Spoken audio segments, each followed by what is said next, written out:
ನಾವು ವಕಫ್ ಸಲ ಬಂದಿದ್ವಿ. ಅವ್ ಯಾವ್ದಾರು ಕರೀಲಿ ಏನಾರು ಕಿಸಿಲಿ ನಮ್ಗೇನು ಸಂಬಂಧ ಇಲ್ಲ. ಇದು ವಕಫ್ ಆಗ್ಲಿಕ್ಕೆ ಏನು ಇದರಲ್ಲಿ ಏನಾದ್ರೂ ಮಜಾರ್ ಇದೆಯಾ, ಕಬ್ರಸ್ತಾನ್ ಇದೆಯಾ, ಯಾವ್ದಾರು ಮಸೀದ್ ಇದೆಯಾ, ಅಥವಾ ಯಾವ ಯಾವ ಯಾವ ನಿಜಾಮ ಅವ ಬರೆದು ಕೊಟ್ಟಿದ್ದು ಏನಾದ್ರೂ ತಾಮ್ರ ತಗಡ, ಕಬ್ಬಿಣ ತಗಡ, ಅದು ತೊಗಲಿನ ತಗಡ ಯಾವ್ದಾರ ಐತೇನ್ರಿ? ಏನೂ ಇಲ್ಲ. ಅಂದ್ರೆ ಉದ್ದೇಶಪೂರ್ವಕವಾಗಿ ರೈತರ ಜಮೀನನ್ನ ಕಬಳಿಸುವಂತ ವ್ಯವಸ್ಥಿತವಾಗಿ ಈ ಒಂದು ವಕಫ್ ಬೋರ್ಡ್ ಏನಿದೆ, ವಕಫ್ ಟ್ರಿಬ್ಯುನಲ್ ಏನಿದೆ, ನಮ್ಮ ಬೇಡಿಕೆ ಇರುವುದೇ ವಕಫ್ ಟ್ರಿಬ್ಯುನಲ್ ರದ್ದಾಗಬೇಕು.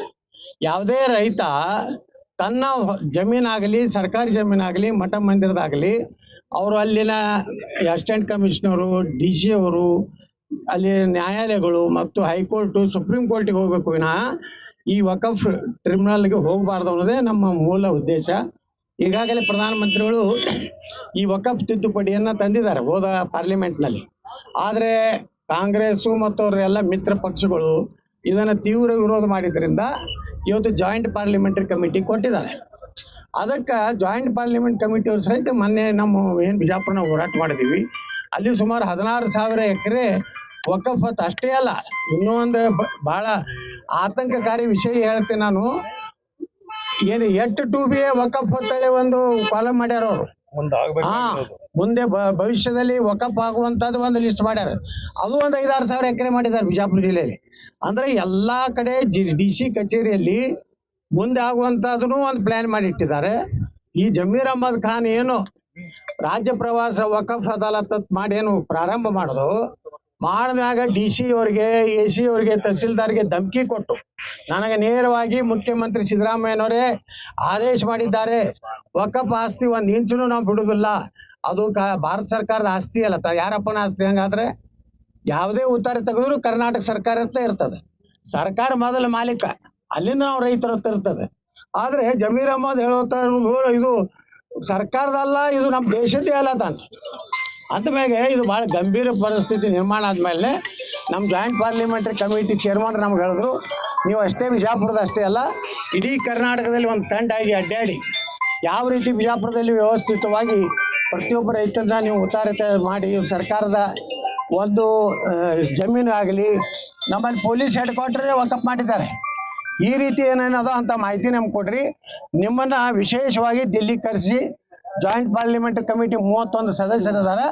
ಏನೇನು ನಿಮ್ಮ ಸಮಸ್ಯೆ ಅದ ಅವ್ರಿಗೂ ಸ್ವಲ್ಪ ಅರಿವು ಬರಲಿ ಅವರಿಗೆ.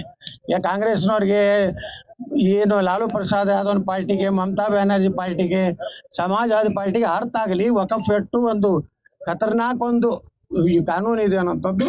ಅದನ್ನು ಗಮನಕ್ಕೆ ತರಲಿಕ್ಕೆ ಈ ರೀತಿ ರಾಜ್ಯ ಪ್ರವಾಸವನ್ನ ನಾವೆಲ್ಲರೂ ಕೂಡಿ ಮಾಡ್ತಾ ಇದ್ದೀವಿ. ಸರ್, ಈಗ ಈ ಒಂದು ವಿಲೇಜ್ ಅಲ್ಲಿ 2022ರಲ್ಲಿ ವಕಫ್ ಅಂತೇಳಿ ಸರ್ಕೊಂಡಿದ್ರು ಸರ್ ಬಾಣಿಲ್ಲ. ಅವಾಗ ಬಿಜೆಪಿ ಸರ್ಕಾರ ಇತ್ತು. ಸರ್ಕಾರದಲ್ಲಿ ಒಂದಂತೂ ಕ್ಲಿಯರ್ ಮಾಡ್ತೀನಿ ನಾನು. ಅದು ಯಡಿಯೂರಪ್ಪನವ್ರ ಸರ್ಕಾರ ಇರಲಿ, ಬೊಮ್ಮಾಯಿಯವ್ರ ಸರ್ಕಾರ ಇರಲಿ, ಜಗದೀಶ್ ಶೆಟ್ಟರ್ ಸರ್ಕಾರ ಇರಲಿ, ಸದಾನಂದ ಗೌಡರ ಸರ್ಕಾರ ಇರಲಿ, ಅದನ್ನ ಸಮರ್ಥನೆ ಮಾಡ್ಕೊಳಕ್ಕೆ ನಾವು ಬಂದಿಲ್ಲ. ಯಾರಿಗೆ ಅನ್ಯಾಯ ಆಗಿದೆ, ಅನ್ಯಾಯ ಆಗಿದೆ. ಯಾವ ಸರ್ಕಾರ ಇದ್ರು ಅನ್ಯಾಯ ಆಗಿದೆ. ನಾವೇನು ಅದನ್ನ ರೆಸ್ಕ್ಯೂ ಮಾಡಿ ನಾವು ಹಂಗೆ ಮಾಡಿಲ್ಲ ಹಿಂಗೆ ಮಾಡ್ಲತ್ತ ಅದನ್ನ ನಾವು ಯಾರು ವಾದ ಮಾಡಕ್ಕೆ ಬಂದಿಲ್ಲ. ನಾವು ಒಟ್ಟಾರೆ ಇವತ್ತು ನಮ್ಮ ಹೋರಾಟ, ಪ್ರಧಾನಮಂತ್ರಿಗಳ ಸತತ ಪತ್ರ, ನಾವು ವಿಧಾನಸಭೆಯಲ್ಲಿನೂ ನಾವು ವಕಫ್ ಬಗ್ಗೆ ಮಾತಾಡಿದ ಮೇಲೆ ನಮ್ಮ ಕೇಂದ್ರ ಸರ್ಕಾರ, ನಮ್ಮ ಪ್ರಧಾನಮಂತ್ರಿಗಳು ವಿಶೇಷವಾಗಿ ಇವತ್ತು ಒಂದು ಪ್ರಯತ್ನ ಪ್ರಾರಂಭ ಮಾಡಿದ್ದಾರೆ. ಮೊನ್ನೆ ಅವ್ರು ಹೇಳಿದ್ದಾರೆ, ನಿನ್ನೆ ನಮ್ಮ ದೇಶದ ಸಂವಿಧಾನದ ಏನು ಒಪ್ಪಿಕೊಂಡಂತ ದಿನ ನಿನ್ನೆ. ಅದರ ಹಿಂದಿನ ದಿವಸನೇ ಪ್ರಧಾನಮಂತ್ರಿಗಳು ಹೇಳಿದ್ದಾರೆ, ಈ ದೇಶ ಭಾರತದ ಸಂವಿಧಾನ ಡಾಕ್ಟರ್ ಬಾಬಾ ಸಾಹೇಬ್ ಅಂಬೇಡ್ಕರ್ ಅವರ ಸಂವಿಧಾನ ಮೇಲೆ ನಡೀತದೆ ಹೊರತು ಯಾವುದೇ ಇಂಥ ವಕಫ್ಗೆ ಅಲ್ಲಿ ಅವಕಾಶ ಇಲ್ಲ, ಅಲ್ಲಿ ಸ್ಥಳನೇ ಇಲ್ಲ ಸಂವಿಧಾನದಲ್ಲಿ. ಅದಕ್ಕೆ ನಾವು ರದ್ದು ಮಾಡೇ ಮಾಡ್ತೀವಿ ಅಂತೇಳಿ ಏನು ಭರವಸೆ ಕೊಟ್ಟಾರೆ ದೇಶದ ಜನರಿಗೆ. ಅವ್ರಿಗೆ ಇನ್ನಷ್ಟು ನೈತಿಕ ಬೆಂಬಲ, ಜನಜಾಗೃತಿ ಮಾಡೋದ್ರ ಮೂಲಕ ಜನರಲ್ಲಿ ವಕಫ್ ಅನ್ನುವಂಥದ್ದು ಎಷ್ಟು ಒಂದು ಕರಾಳ ಒಂದು ಕಾನೂನು ಇದೆ ಅನ್ನೋದು ತಿಳಿಸಲಿಕ್ಕೆ ನಾವು ಅಡ್ಡಾಡ್ತಾ ಇದ್ದೀವಿ.